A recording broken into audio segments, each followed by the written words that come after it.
अमितजी, अध्यक्ष महोदय,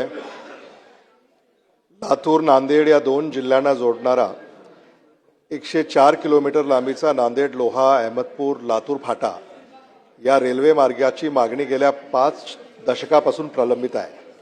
या महत्त्वाकांक्षी रेल्वे प्रकल्पाचा फायनल लोकेशन सर्वे पूर्ण झाला असून यासाठी सुमारे 3000 कोटी रुपयांचा खर्च अपेक्षित असल्याचा अंदाज आहे। या प्रकरणासाठी केंद्र व राज्य शासनाने प्रत्येकी 50% निधी देणे अपेक्षित आहे। केंद्रीय रेल्वे मंत्र्यांनी स्पष्ट केले आहे, केंद्र सरकार प्रकल्प खर्चातील 50% हिस्सा देण्यास तयार आहे।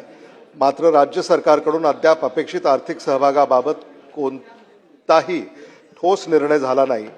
राज्य शासनाच्या या असमर्थतेमुळे प्रकल्पाचे भवितव्य अनिश्चित बनले असून हा रेल्वे मार्ग पूर्ण रखडण्याची शक्यता निर्माण झाली आहे। तत्कालीन खासदार केशवराव धोंडगे यांनी 1977 साली या मार्गाची मागणी केली असून 47 वर्ष उलटूनही प्रस्ताव रेल्वे मंत्रालयाकडे प्रलंबित असून प्रकल्पाच्या अंतिम मंजुरी मिळालेली नाही। लातूरचे खासदार डॉक्टर शिवाजी काळगे व नांदेडचे खासदार रवींद्र चव्हाण हे देखील या रेल्वे मार्गासाठी लोकसभेमध्ये आणि केंद्र सरकारकडे पाठपुरावा करीत आहेत।